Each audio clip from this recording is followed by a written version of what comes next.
Hey, good morning. Morning. Wow, I can see you. It's awesome.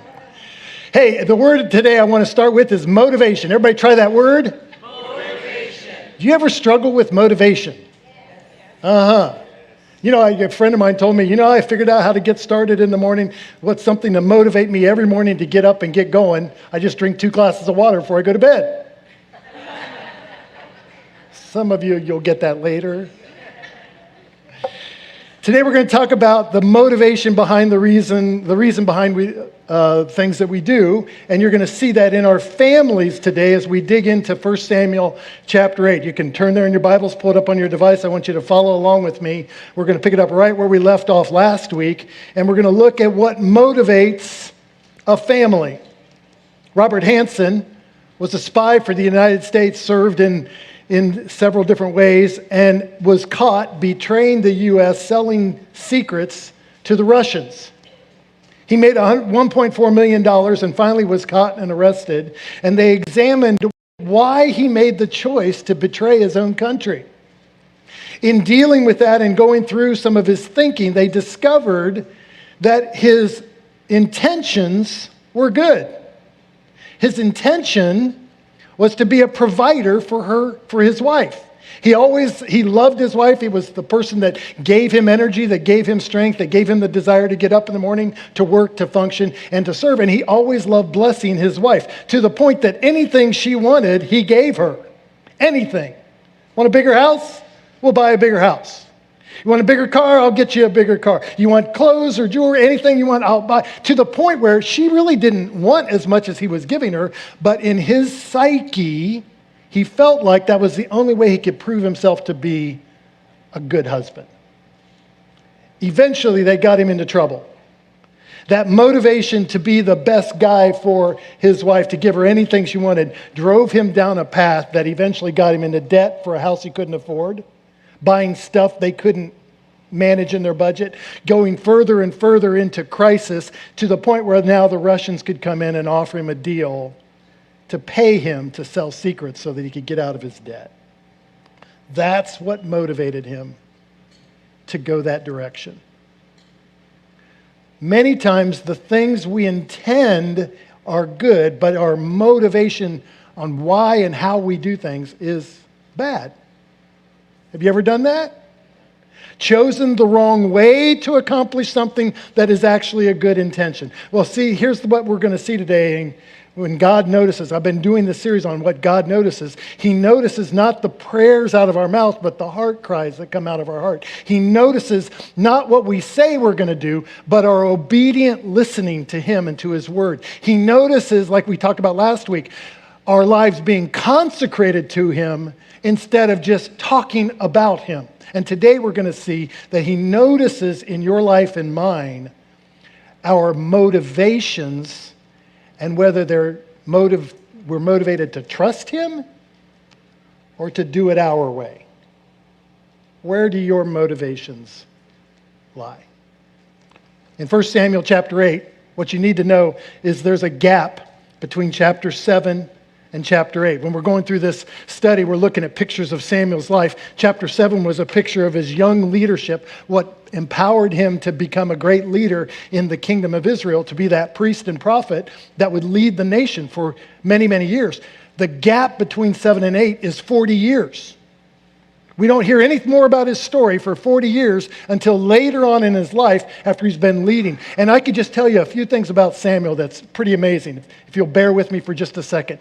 Samuel was the first priest or prophet that didn't make everybody come to him, but he would tour around Israel and go to the people in order to meet their needs. Samuel was the first prophet that didn't see leadership about being in charge or in power, but saw leadership about giving you the strength and the authority through the power of God and His Word. He was the first and only one that I know of during the Judges period that actually had a heart for following God and then allowing people to make the choice for themselves. And he would tour Israel to go reach everybody that he was pastoring, and they would come to him in city after city to be able to go before God and Him be their priest, but also hear the Word of God. He was the first, if you will, itinerant preacher. Amazing guy. And for 40 years, Israel followed. But then we get to chapter 8, and we see what God notices in our family. Look at what happens in chapter 8. It starts this way, first 3 verses. When Samuel grew old, he appointed his sons as Israel's leader. We'll come to that in a minute. The name of his firstborn was Joel, and the name of his second was Abijah, and they served at Beersheba. The 2 sons lived in a different location. Hallelujah, they moved out of dad's house. Come on, parents. Can't wait for the day. No amen? Come on. And then they're living in another town, not too far away, but far enough away. They're serving the people from Beersheba while Samuel stays in Ramah. And here's what they did. When the cat's away, you guys know what the rest is? The mice will play. But his sons did not follow Samuel's ways. Come on, parents, you know what that feels like. They turned aside after dishonest gain and accepted bribes and perverted justice. Now just pause right there. I just want you to see what's going on here. God notices what happens in your family. He notices what you're doing. He notices what your kids are doing, your grandkids. Notices what those around you that are related to you are doing. He sees it all, and he pays attention not just to what you do, but to what you as a family are doing. And here's Samuel serving the people for 4 decades, giving all his life to meeting the needs of everybody in Israel the best he can. And here's the sons who grew up with Samuel, who saw what the priesthood looked like, who saw what it meant to speak the words of God, who understood the responsibilities that come along with being a Levite and a priest and a prophet. They watched it, they witnessed it, they grew up with it. They just didn't follow it. And the people are going to get upset in a minute, rightly so. And I just want you to pause and see why. What was the motive for these 2 boys to act just like Eli's sons did to Eli? What's the motives for your kids to not live out the faith that you lead? Well, I'll tell you what it is, and we live with it today in a big way. Comparison. Anybody know what I'm talking about? Comparing myself to others. I want what they have. I want to experience what they're doing. I want to have fun like my friends. And the comparison of the world drives us in a direction that's opposite the faith we grew up with. Can I get an amen if you've ever seen that or experienced it? Listen carefully. Comparison is what destroys or is a poor motivation for accomplishing what could be good intentions. You want to be successful? Fabulous. So does God. He wants you to be successful. He just wants you to be motivated in the right way. You want a blessing of having your own family and having your own house and moving out to your own place. That's great. You want to have an education so you can have a great job. Fantastic. But, and you know this, there's a right way to do it and a wrong way to do it. And if you follow the path of comparison, it will lead you in the wrong way. That's what these sons were doing. Oh, look at what these guys have. Look at what all these landowners own. Look at what Israel gets to do, and we're stuck being pastors' kids. We have to do this job all the time. We have to take those sacrifices and break them up and give the sacrifice to the Lord. Never mind that God protects us. Never mind that he provides for us. Never mind that he keeps meeting our needs through the people that we serve. Never mind that, get this, never mind we get to stand before an almighty God. Never mind we have the duty that is most respected in the nation. Never mind about all that. I'd rather live comparing myself to what the world has. Friends, have you ever been there? What they needed instead was to celebrate and appreciate what they already had. To be content with the duty that they were blessed with. To appreciate the roots of faith that they came from. They needed to be content instead of suffering with comparison. This week, first time in 5 years, Diane and I were blessed to go for my birthday to a Giants baseball game. Woohoo! I know, some of you are these other fans that I just don't understand. We went and we had a great time, and we posted a couple of pictures on Facebook. I'm telling you, you post something like that on Facebook, everybody responds. Oh, how cool, how great. I wish I could go. I wish I could be there. I've never been to a Giants game. And all these people were like, oh, man, wow, how cool it is you got to go to a Giants game. I wish I could go to a Giants game. You thought we went to Disneyland or something, crying out loud. Never mind that it was freezing cold in the building the entire time. Never mind that they lost.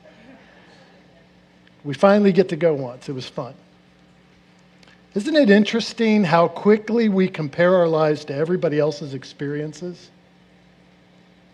You compare your life to what people have, what people get to do, what they post in their highlight reel on social media. But you don't see the debt that they have to pay every single week and month afterwards. You don't see the arguments that ensue with the finances afterwards in their home. You don't see what they lose from the fact that they've invested so much into that one experience that they've missed out on the blessing of God. And what you don't see in this text is what these two boys are going to miss out on. By falling into the comparison trap, they will miss out on the blessing of being men of God. You need and I need to learn how to trust contentment instead of comparison. We need to shut off the world's point of view and start paying attention to his point of view. That's the right motivation. Well, rightfully so, the elders, the leaders of their families, show up in Ramah to talk to Samuel about this. They've seen this pattern before with Eli and his sons. So now they're going to show up to Samuel and say, hey, your kids are screwing up. Well, kind of. Here's how it's written in the scripture. The elders show up and they said to him, you're old and your sons don't follow your ways now, which they were right, by the way. Now appoint a king to lead us, such as all the other nations have. And it goes on. But then, when they said this, give us a king to lead us, this displeased Samuel. He gets upset. So he prayed to the Lord. Good solution. And the Lord told him, listen to all that the people are saying to you. It's not you they've rejected. They've rejected me as king, God says. And the Lord so told him, as they have done from the day I brought before them out of Egypt until this day, they keep forsaking me and then going after other gods. So they're doing it again to you.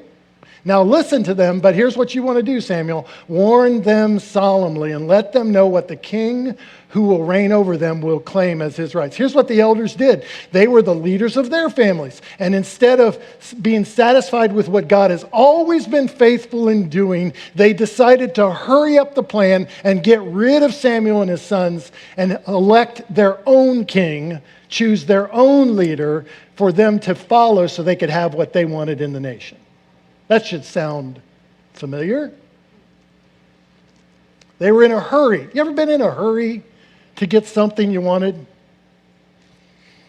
There's a renowned author and editor by the name of Dr. Mortimer Alder. You may not have heard his name, but if you've ever used an Encyclopedia Britannica, you were associated with his great works in life. Fantastic editor, did many, many things in his life. He was gathered with a group of students in a tea restaurant, having tea with them and having a group discussion about a book they were reading together. Gets really upset with the students for whatever reason, storms up out of his chair, throws the chair aside, walks over to the nearest door to exit and leave them behind, slams the door behind him. And the students were shocked. He left in such a hurry. So one of the students, trying to break the ice of the tension that was going on, turned to the hostess and said, well, I guess he's out of here. And the hostess said, no, he's not. He just walked in a closet.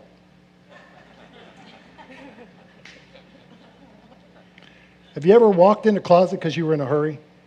Not walked in a literal closet, but maybe put yourself into a corner, backed yourself into a poor decision, chose a path that puts you in a situation that's going to be embarrassing, and in the future, it's going to cause you to be stopped in the direction of your life. Hurry never gets you where you want to go. Hurry only causes you pain and heartache later. And many of you know what I'm talking about because you're just as guilty at hurrying at things as I am. Amen. Hurry along the road. Encounter a friendly neighborhood police officer to slow you down.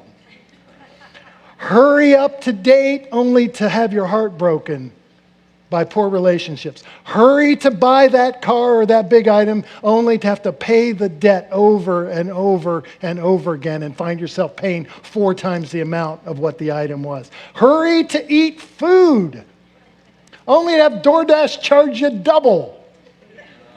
So I hear. Isn't it true?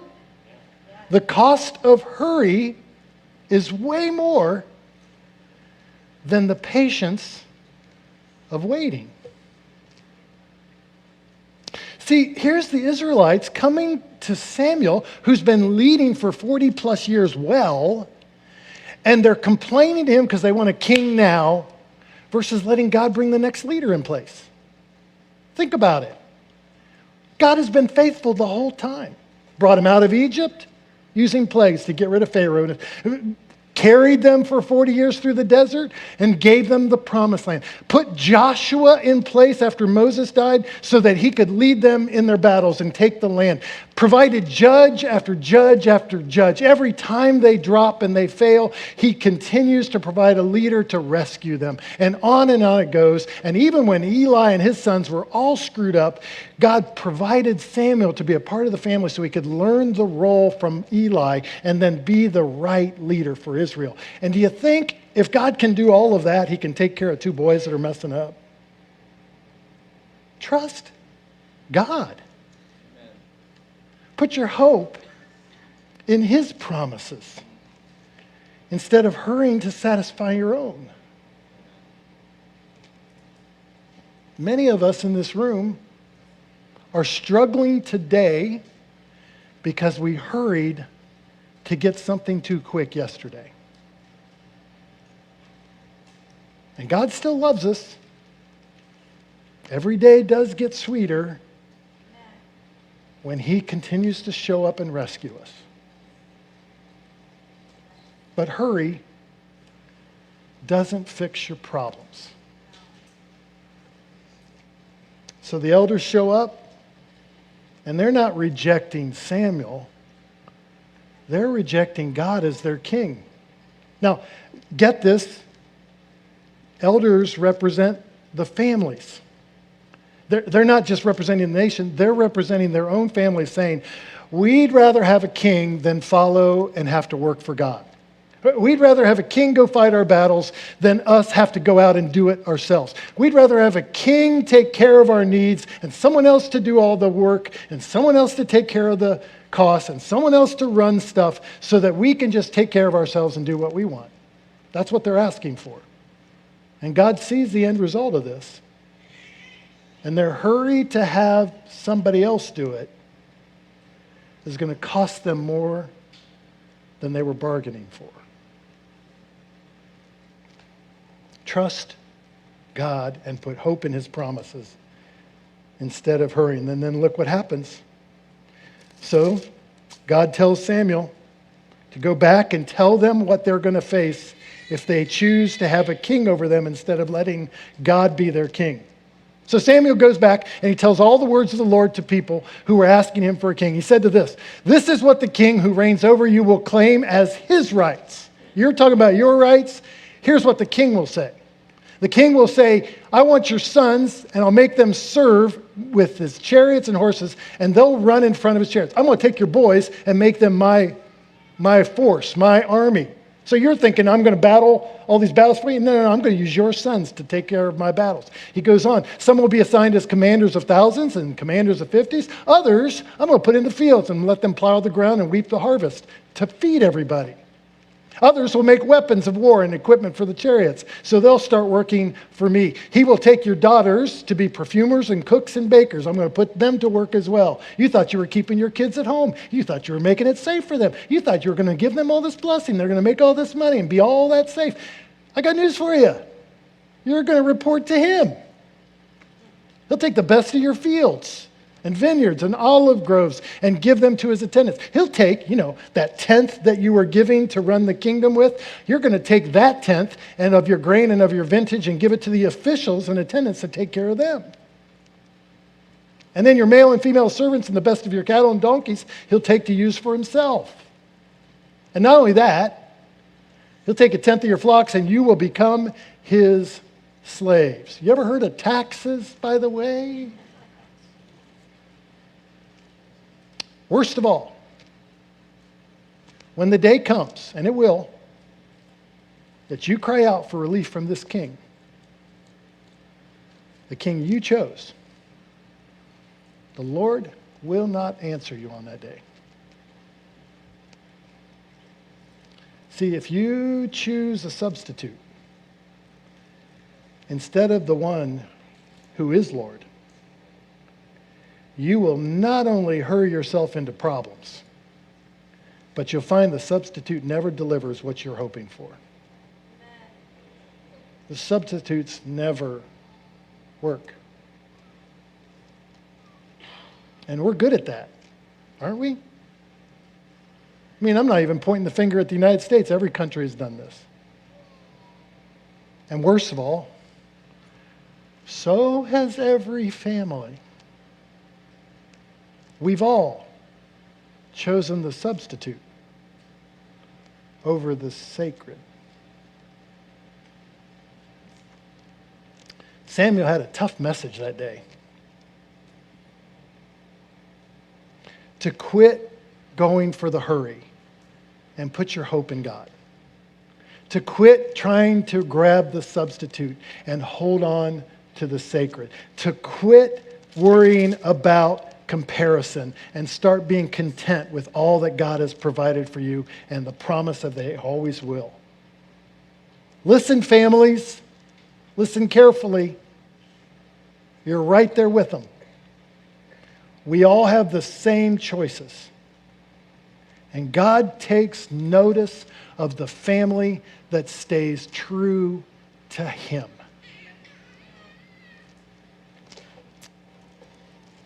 A few years after we got married, I'll just be transparent with you. I struggled with this in a big way. Anybody with me? Really struggle with my way versus God's way. Struggle with my way on money versus God's way on money. Struggle with my way on the time and schedule of my life versus God. Struggle with my way on the way I wanted to live versus God's way.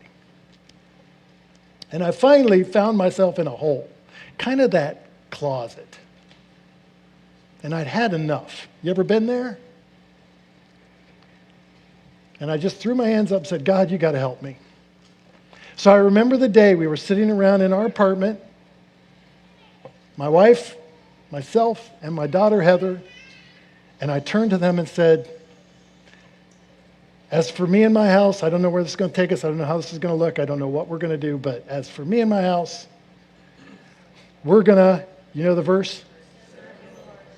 Quoted from Joshua. I didn't know it at the time, but I was making a covenant with God, with my family.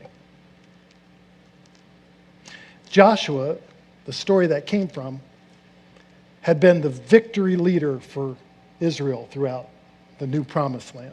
He had gathered the forces and helped them take piece after piece of the land until they possessed the new and promised land. And he gathers all the people up, including all the elders, all the leaders of all these families, and puts them on two hills and says, you get to choose between two hills. You can choose your way, or you can choose God's way. But as for me and my house, I'm making a covenant with God today. It doesn't matter what anybody else does. I'm not going to compare myself to anyone else. I'm not going to hurry or rush God in what he wants to do. I'm not going to choose the substitutes in my life. As for me and my house, I'm making a covenant before all mankind that I will choose to trust God. That's what he did. I'm challenging you as the leaders of your families today, whether you're single, whether you're married, whether you're a single parent, I don't care who you are. You have the choice today to make a covenant with God that I will not live by comparison. I will be content with what God gives me. I will not rush God to get what I want. I will live on the hope that he will give me what he wants me to have. And I will never be satisfied with the substitutes. I will trust the Lord. I challenge you today, before the day ends, maybe around your dining table, maybe in a restaurant, maybe right here before you leave, to commit as a family. We will trust the Lord. Amen? Amen? Make a covenant today. Don't be like Samuel's kids.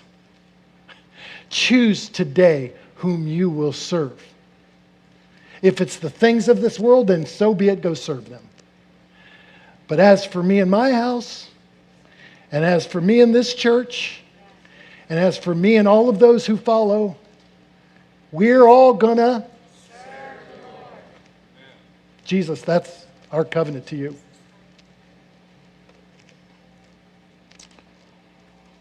Circumstances don't get easier, but every day gets sweeter